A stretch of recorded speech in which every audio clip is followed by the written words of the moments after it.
Hello बच्चों, let's see this question. This question says the stopping potential of photoelectrons emitted from a metal surface of work function 1.7 electron volt is 10.4 volt.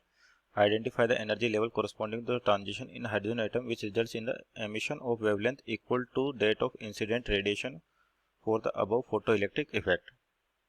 तो यहाँ पर देखिए आपके पास जो basically आपके पास जो न्यूमेरिकल है किसका दे रखा है, अपना फोटोइलेक्ट्रिक इफेक्ट का, और यहाँ पे जो की कॉन्सेप्ट काम आ रहा है वो आपके पास Einstein's photoelectric equation, Einstein's photoelectric equation, photoelectric equation, photoelectric equation. तो इसके अकॉर्डिंग क्या है कि किसी भी मेटल सरफेस में मान लेते हैं आपके पास जैसे मेटल सरफेस है, तो इस मेटल सरफेस का एक वर्क फंक्शन होता है जिसको फाई, और आपको गिवन भी कितना 1.7 इलेक्ट्रॉन वोल्ट।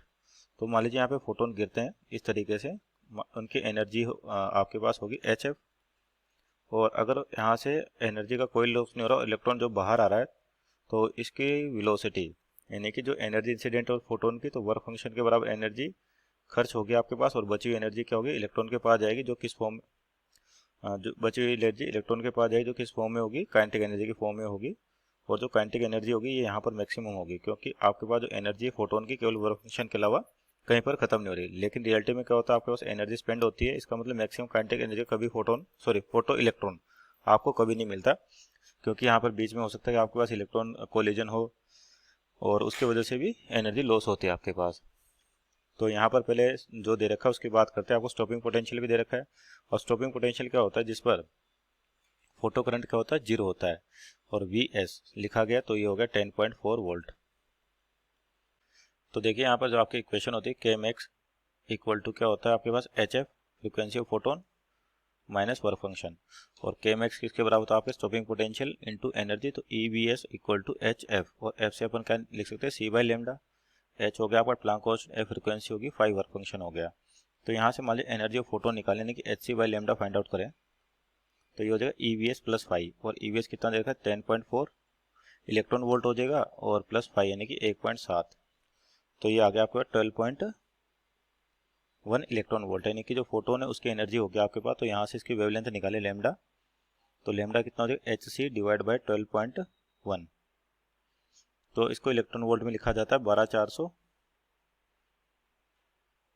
डिवाइड बाई 12.1, तो ये आ जाएगा आपके पास लगभग 10, और जो यहाँ पर वेवलेंथ निकलेगी, अगर आप 12400 लेते हैं और वेवलेंथ निकलती है, तो आपके जो वैल्यू होती है एंगस्ट्रॉम में आएगी, किसकी वैल्यू, वेवलेंथ की वैल्यू। तो ये हो जाएगा आपके पास लगभग 1026 एंगस्ट्रॉम। तो ये आपके पास वेवलेंथ आ गई। अब अपने को ये पूछा कि एनर्जी ट्रांजिशन बताना है कि जिसमें जो वेवलेंथ होगी वो इस जो इंसिडेंट फोटोन है उसकी वेवलेंथ के बराबर होगी, तो एनर्जी इक्वेशन का यूज़ करें अपन, तो आपकी जो एनर्जी इक्वेशन हो जाएगी क्या लिखी जाती है, ये होती है आपके पास एनर्जी ट्रांजिशन और वेवलेंथ के रूप में 1 lambda is equal to R 1/n1 square minus 1/n2 square. तो यहाँ पर आपको ट्रांजिशन है, एक तो ट्रांजिशन का पता करते हैं कि आपके पास कौन से ट्रांजिशन हो रहा है, तो डिपेंड कर रहा है आपके पास जो एनर्जी कितनी, एनर्जी 12.1 इलेक्ट्रॉन वोल्ट। तो एनर्जी लेवल डायग्राम देखे अपन यहाँ पर, तो आपके पास इस तरह से एनर्जी लेवल डायग्राम्स है।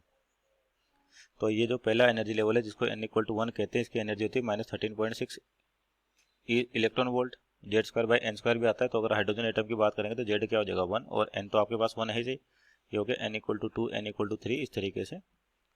तो यहाँ पर जो एनर्जी आती है आपकी 3.4 इलेक्ट्रॉन वोल्ट माइनस में, यहाँ पर आते हैं आपके लगभग 1.51 इलेक्ट्रॉन वोल्ट। तो आपका जो ट्रांजिशन हो रहा है कि देखो यहाँ से एनर्जी गैप देखे अपन, यह था 10.2 इलेक्ट्रॉन वोल्ट, और यहाँ पर एनर्जी गैप लगभग आपका जो दे रखा है कितना, वो 12.1 इलेक्ट्रॉन वोल्ट। तो इसका मतलब ट्रांजिशन हो रहा है 1 से 3 के बीच में। तो यहाँ पर देखें अपन वैल्यूज रखें, तो 1 लेमडा इक्वल टू R, तो यहाँ से आपके पास 1 जो लोअर पॉइंट आपके पास 1 है और अपर कितना है 3, तो 3 का स्क्वायर हो गया 9।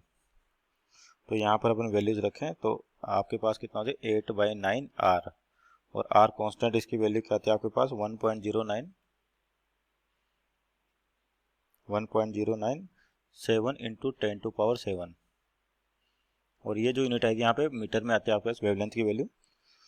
तो यहाँ पर लेमडा यानी कि वेवलेंथ निकाले अपन, तो इसको डिवाइड करके रिवर्स करें और इसको एंगस्ट्रॉम में बदलें, आपके पास तो वैल्यू आएगी आपके पास यहाँ पर। तो ये वैल्यू आ जाएगी आपके पास यहाँ पर अप्रोक्सीमेटली 1025 एंगस्ट्रॉम में। तो यहाँ पर भी आपकी जो वेवलेंथ है और जो कोरस्पॉन्डिंग वेवलेंथ निकली फोटोन की लगभग सेम है। तो इसका मतलब कह सकते हैं या तो ट्रांजिशन अपन डायरेक्ट यहाँ से बता सकते हैं, और तो यानी कि आपका जो ट्रांजिशन होगा n=3 से होगा n=1 का। तो आपको केवल सेकंड पार्ट तो वेवलेंथ चेक करने के लिए आपके पास जो एनर्जी डिफरेंस आएगा वो आप यहाँ से बता सकते हो कहाँ से कहाँ का ट्रांजिशन होगा। Hope you understood well, best of luck.